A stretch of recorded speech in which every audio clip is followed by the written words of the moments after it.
Hi, we're Abby and Molly, student dietitians from Sheffield Hallam University working with Best Food Forward. Today in this assembly, we'll be talking to you all about healthy eating and taking you on a journey of food and nutrition misinformation. So here's what we will cover in our assembly today. An introduction into misinformation and disinformation, hot topics in nutrition that were highlighted by you, the students, science versus social media, nutrition misinformation on social media, and finally, who to trust as well as where to look for reliable sources of information about food and nutrition. Introducing Riley. Much like many of you, Riley gets a lot of his nutrition information from social media, but recently Riley's been confused as he sees so much conflicting information. He doesn't know what or who to believe. Through this assembly, we're going to take you through a journey of Riley's social media, giving Riley tips on how to recognise unreliable information and thinking critically about what he sees online. But what is misinformation and disinformation? Misinformation refers to the false or inaccurate information, whereas disinformation refers to false information that is being spread intentionally that may mislead an audience. We hope that by the end of our assembly, you feel much more confident in recognising if something you see about nutrition on social media or online is misinformation. Firstly, high protein was a common topic highlighted by you, so let's have a look. Riley went on social media to look for a breakfast idea. A post with a breakfast containing 60 grams of protein came up, and in the caption, the post explained how eating high protein is the only way to be healthy and to help our bodies build muscle. Riley thought this was a great recipe and a way to fuel for his day, but wondered if 60 grams of protein was a little bit too much. The account that this post was on was a fitness influencer. The truth is, protein is an important part of our everyday diet. It helps our bodies build and repair muscle and tissue, but healthy eating comes from a balanced diet that includes carbohydrates, fats and protein. But what Riley really wants to know is, what foods do contain protein? Unlike popular belief, protein can come from both animal and plant sources. For example, in the average chicken breast there's around 30 grams of protein. In 1 tin of tuna there's about 22 grams, and in a medium egg there's about 6.5. Although plant sources contain a little less protein per serving, they are still a great source of protein that you can incorporate into your diet. Items like tofu and chickpeas contain about 8 to 10 grams per portion. Half a can of baked beans contains 10 grams of protein. Having a variety of sources of protein throughout your day will ensure that you easily reach your recommended amount. But what is that? So for girls aged 11 to 14, it's around 41 grams, and for girls 15 to 18 years old, it's 45 grams. For boys, it's a little bit more. For 11 to 14 year olds, it's 42 grams, and 15 to 18 year old boys is 55 grams. So what does 55 grams of protein look like? Let's have a look at what Riley usually eats in a day to see if he reaches his recommended. For breakfast, Riley usually has a bowl of cornflakes with milk. The milk is a great source of protein and calcium alongside the carbohydrates for cereal to start his day. For lunch, Riley will normally have a ham and cheese sandwich or a panini from school with crisps and a piece of fruit on the side. This meal again contains all the main food groups which keep him full and energised for the rest of the day. For dinner this day, Riley had fish, potatoes and some vegetables. Without adding any extra protein snacks within his day, Riley has totalled above the 55 recommended grams per day. This shows that without any focus on high protein items, if you have a balanced diet, without realising it, you're more than likely hitting your protein requirements. We recommend that you focus on a balanced diet, eating a mixture of foods of carbohydrates, protein and fats, rather than simply looking for sources of high protein throughout your day. So now we've covered protein, how about low calorie, as it's always the better option, right? Firstly, calories are not nutrients. It's a unit that measures the amount of energy a food provides our body with.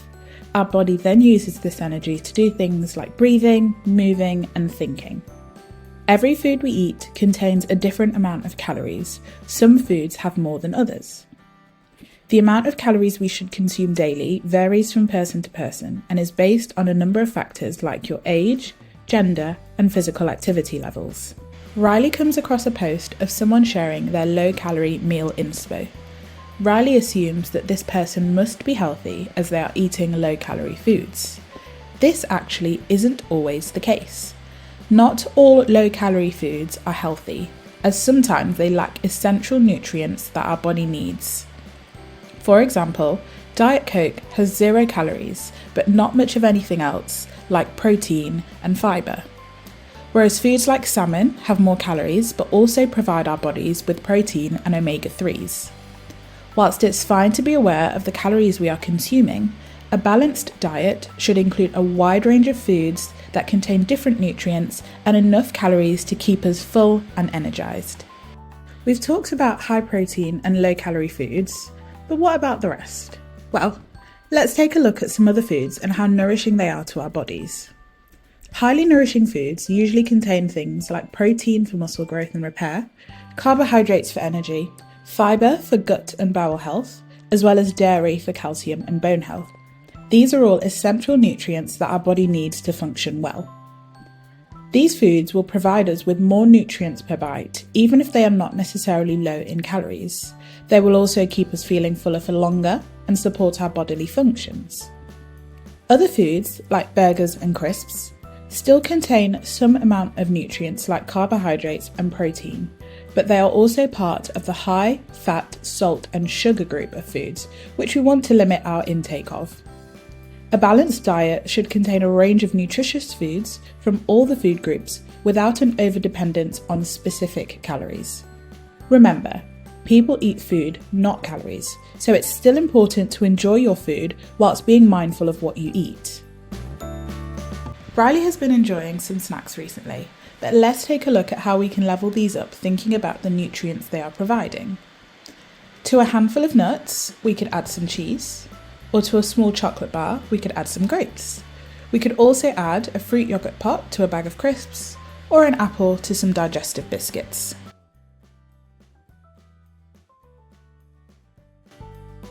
Snacking isn't essential, but combining food groups can be a great way to snack. You can still have the foods you enjoy, but maximise on nutrition by opting for snacks that contain protein, fibre and carbohydrates. Think about adding to, not taking away. Another way you can maximise your nutrition is by eating something for breakfast. But why should you? Riley was talking to his friend about breakfast this morning, as cornflakes are his go-to at the moment, and he wondered what she liked. His friend had heard that it's healthier to wait until lunchtime to eat, so doesn't usually eat breakfast, even if she's hungry. Riley had a look on social media to see if he was right. He got mixed answers. Some people were saying that skipping breakfast is good for you, whilst others were telling Riley why breakfast is so important. But who's right? The truth is, there's no evidence to tell us what time you should eat or when it's healthier. If you feel hungry in the mornings, you should definitely eat something. But if you're not hungry, that's also okay. Maybe next time try having a little something, like a piece of fruit or a small bowl of cereal, as this will give you a little more energy to kickstart your day. But what are some of the benefits of eating breakfast? Eating something before school will give you the energy to kickstart your day and fuel for the activities ahead. Having a balanced breakfast will lead to increased intake of vitamins and minerals. Have you ever felt angry or tired when you don't eat? Having breakfast will not only give you energy but can improve your mood by stopping you getting these angry moments. It will give you the stable energy throughout the day, meaning you'll feel less hungry, and you may also notice better concentration in your lessons at school. So here's some ideas for a balanced breakfast that will give you the energy and nutrients to keep you feeling full and energised for school. Cereal with milk, porridge with fruit and honey, yoghurt with fruit and nuts, and even eggs on toast. All 4 of these meals give a balance of all the main food groups that will give you enough calories and energy to keep you going until lunchtime. Now let's take a look at the difference between evidence-based science and some of the things we could come across on social media. Science is based on evidence that has been collected using a specific testing criteria to ensure that it's correct and ensure that the experiment can be repeated again. Social media, however, is often based on opinion or popular trends that are likely to get views. With scientific research, any potential outside influence or financial support is usually shared with the reader to make the work more reliable. However, on social media, some creators may be getting paid for the content they share, even if they do not say they are being paid. This could influence what they say about products, as how much they are paid could be dictated by how well the post does online. When a scientific paper is written or a report is published, everyone has access to the same information. It does not matter who they follow or where they live. But have you noticed you sometimes see the same videos over and over on social media? This is because the algorithms learn to show us information from people we like or follow, or even people that our friends post, or even where we live. So we may end up in a filter bubble. This is because brands can target you based on your location or the people you follow to get their content to come across your feed. Eat meat. Why eggs are bad for you. Eggs are the best shampoo. Do you know why this feels like glue? Because it's called gluten. Salad is not a health food. Stop eating cheese. Guys, make sure you're cooking with butter. Dairy is terrible for you. Table salt is a dangerous salt. Red flag number 2, there's organic natural flavor and natural flavor. In fact, artificial flavors are derived from petroleum. Eliminate the seed oils out of your life. Drinking water won't hydrate you. Stop drinking coffee. Stop drinking water. Stop drinking tap water. Drinking decaffeinated tea because they think it's healthier. It's not. The reason you can't lose weight is because you think calories are real. And the only thing your body needs, minerals and nutrients. And you can get that from the sun. Riley is now feeling much more confident about food and nutrition knowledge, but it can still be difficult to make positive food choices as there are lots of other things we don't have any control over that may impact our decisions. So here's something to think about. Can you trust your favourite influencers? Listen and watch the following video. You may be shocked about the silent effect of marketing and influencers on your food choices. Today we're shooting a portion of our launch film that highlights the deliberate tactics that are used by the food industry to target young people.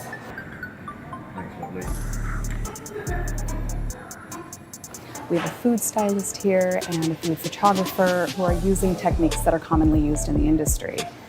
We are up against a flood of unhealthy food, and what we need is more clarity and honesty in our advertising. So I've just been pretending to advertise a fried chicken meal, basically. We're trying to show what the food industry can do and how it can cleverly use marketing tools, influencers, to persuade people to eat foods that are potentially unhealthy.